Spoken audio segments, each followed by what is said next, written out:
Hello and welcome back to the Miracle Minded Podcast. This is Nicole Sylvester, your host, spiritual transformation coach, and really, I'm just a woman that keeps showing up for all the things, giving her best and meeting you here so that we can discuss it.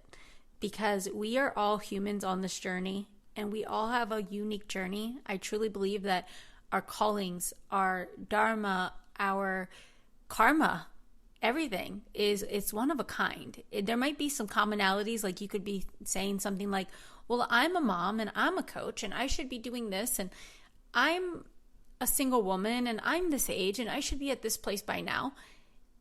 I have done this. I've been divorced for 3 years and look at her and look at me. We have these things that make it seem like we're on the same path. There's these common traits, common experiences, but we're very much on unique paths.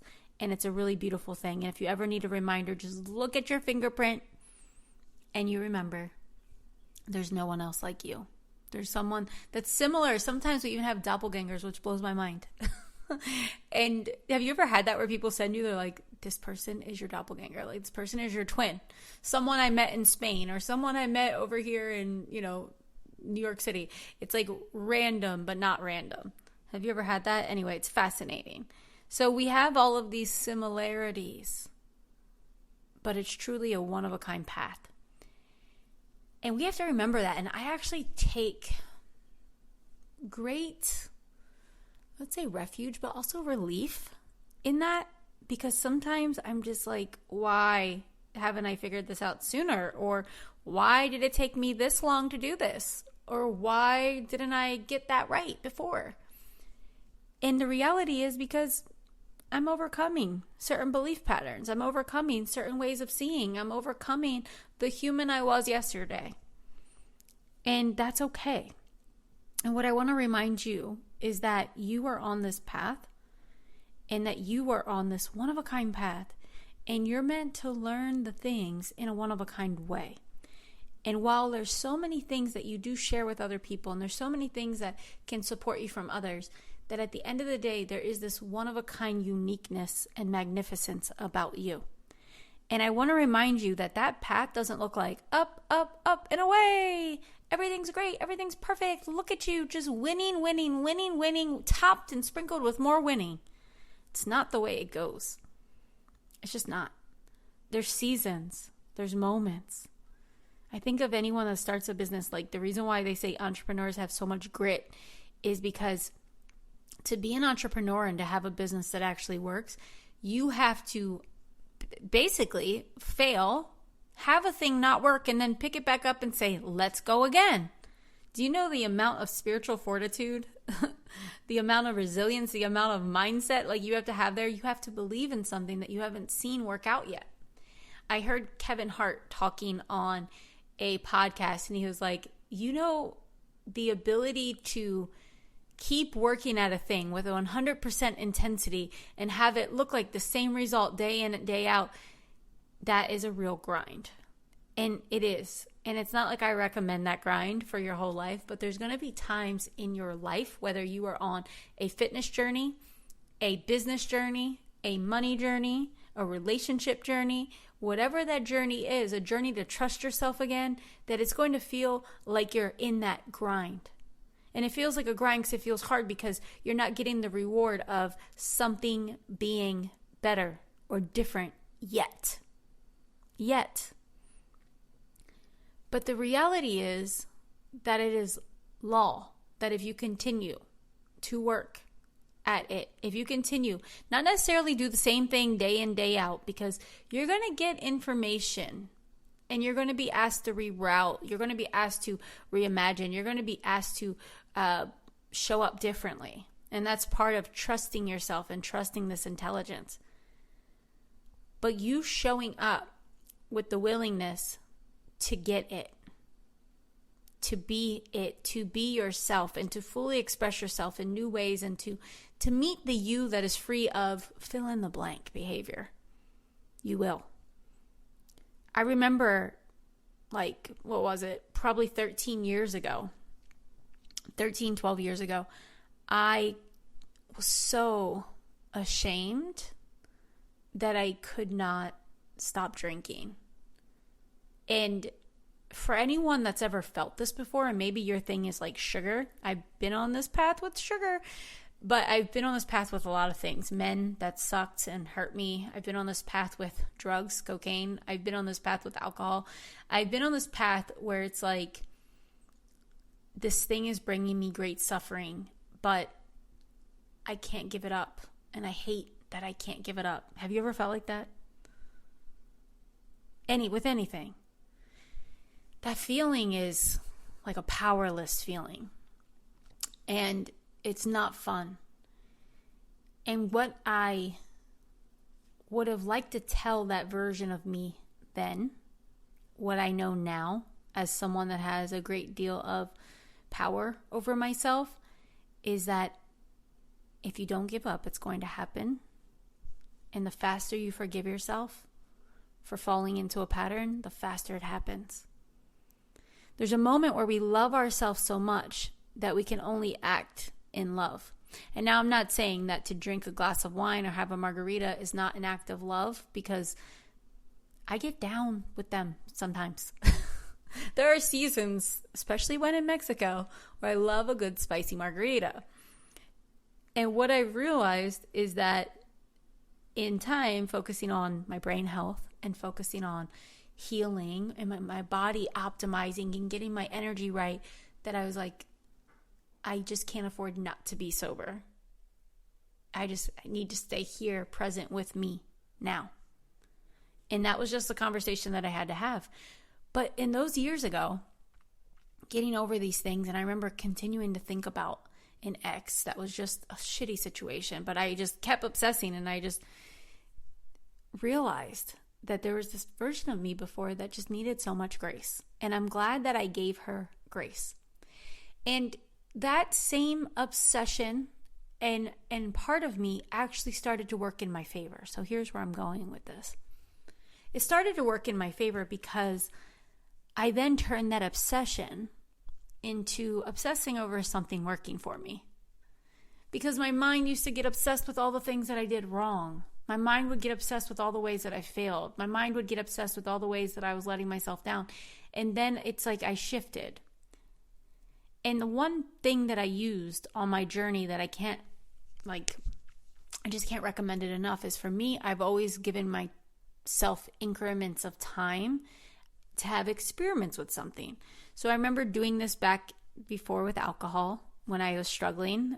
Back in my days when I worked in a financial office, and I was just like, I just discovered the spiritual center. Like, I was just given some advice to go there, but I was also like struggling in all these ways. And I found alcohol was like a medicine for me because I was so anxious.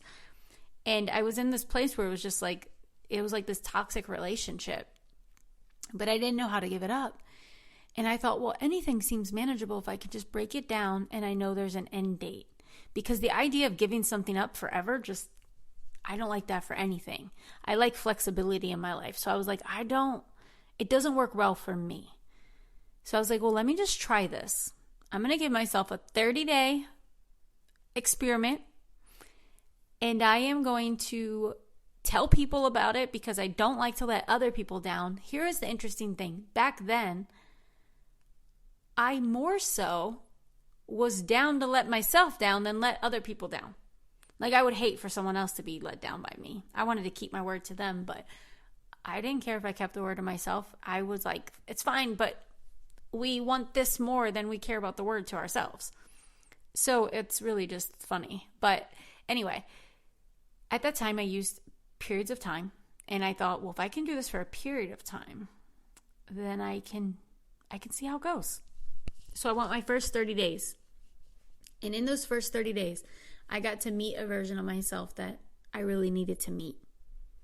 And it was great. And then I decided, like, I went out for my friends at the time, and went out for drinks. Like, at the time, a lot of my friendships were based around going out for drinks. It's like, let's go to happy hour. Let's go have a drink. Let's get together for wine night. Like, it was very much like that.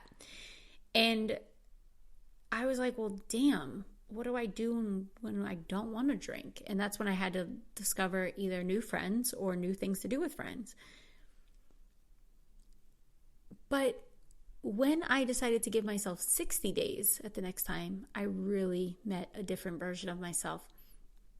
And that changed me.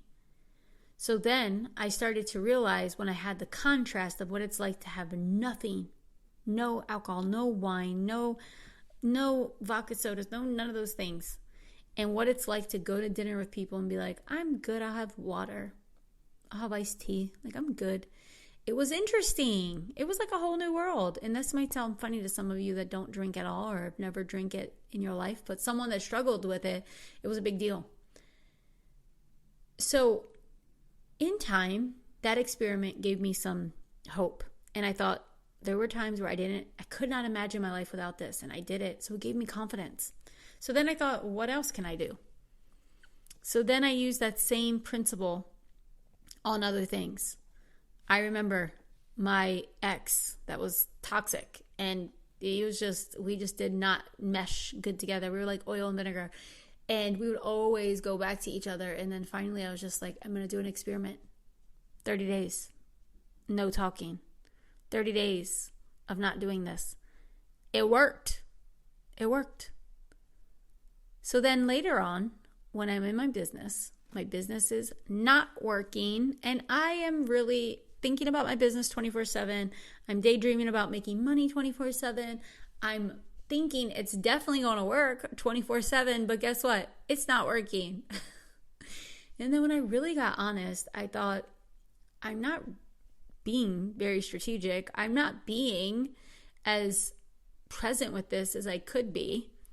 I'm trying to copy this laptop lifestyle, and meanwhile I don't have the income to make this laptop lifestyle work. So I need to really get it together. So I decided to work my business like it's a 9-to-5.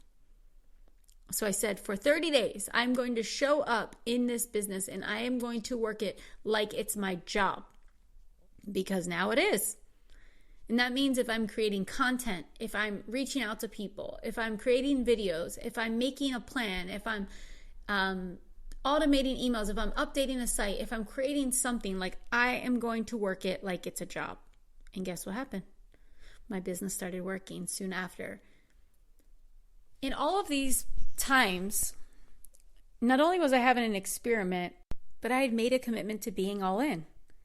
And 30 days isn't enough time for your business. I think that for my business, I went on like this for about 3 months.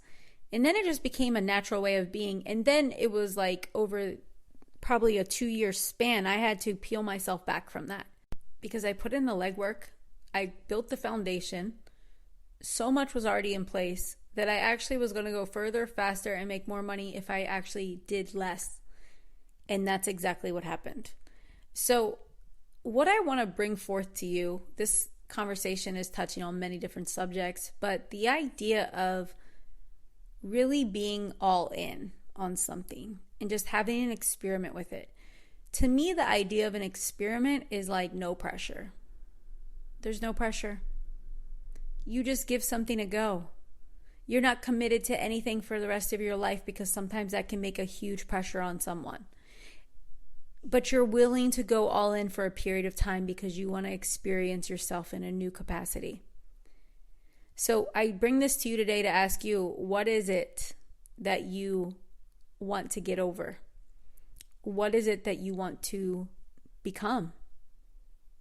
And can you give yourself a time to experiment? So now I do this in different ways. I do this with health things. I'm okay, I'm going to do this level of meditation for this many days, and I'm going to see how I feel. And you know what happens after doing it for 2 weeks, 4 weeks, whatever? It becomes part of who I am. And I'm but that was so good. Okay, it feels like no big deal to do a 75-minute meditation. Let's go. And this happened with me eating at home. When I found out about my health and I was informed about what was going on with my biochemistry last September, it was a big wake-up call. And in that big wake-up call, I started to look at some of my behaviors, and not to make myself wrong, but to just say, where can we experiment? Where can I play with this? And one of the biggest things for me was knowing that I ate out a lot. And even when I would eat out, I would choose healthier options. So let's say like I would go for a branzino with a side of vegetables and maybe a salad. But,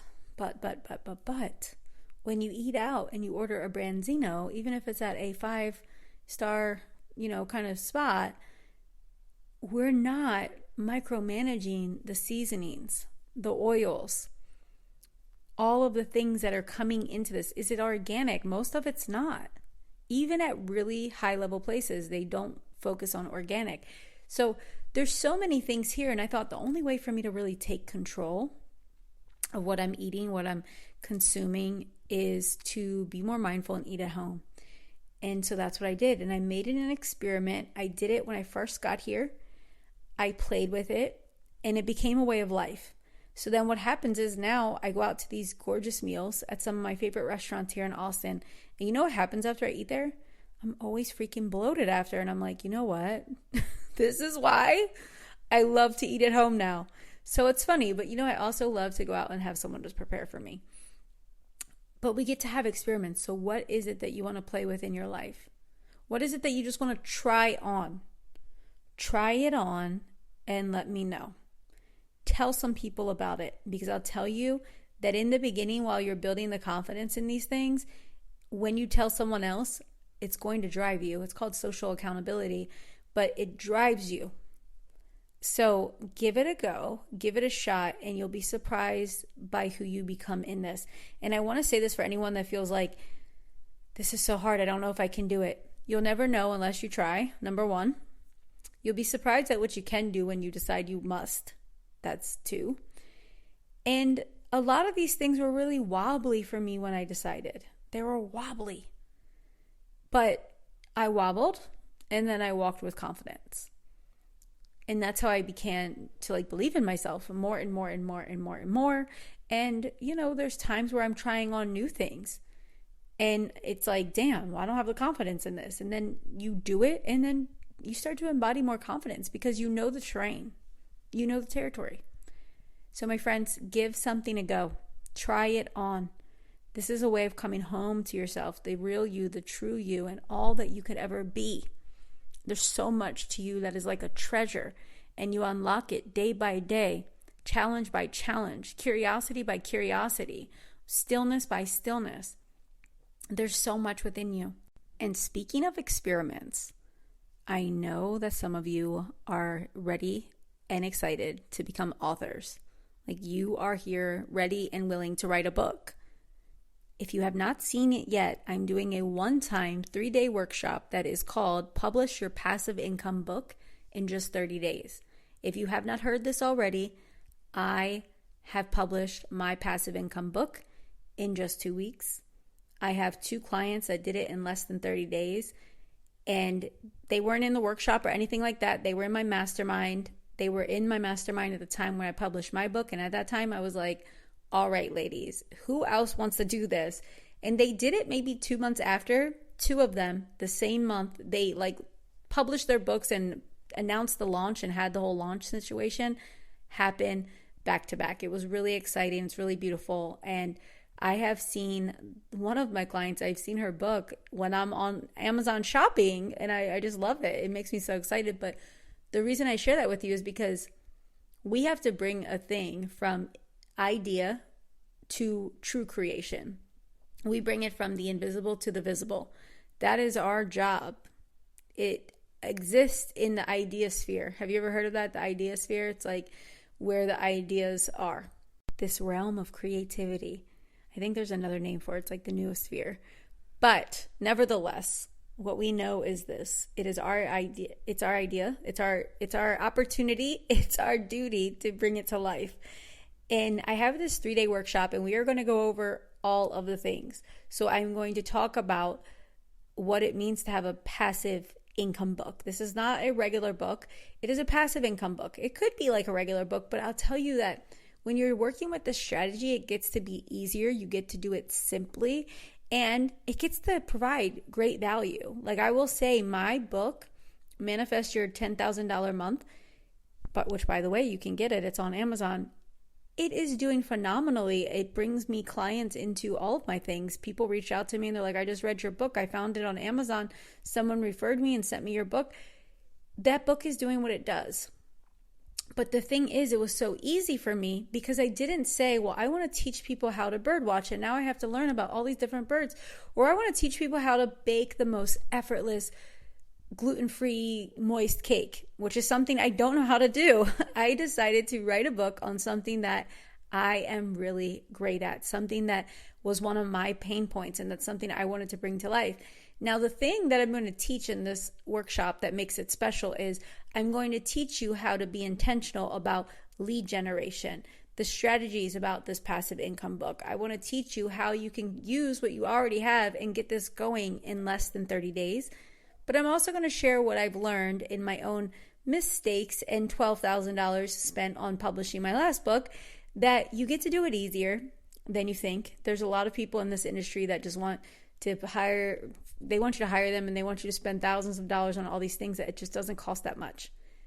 And there's times where we really need certain kinds of editors and there's times where we don't.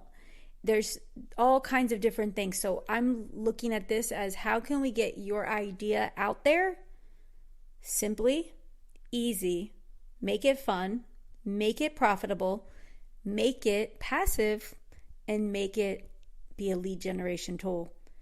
And we're going to do this together. And I priced it at a price point that is really easy for someone that's like really wants to do this. It's $349.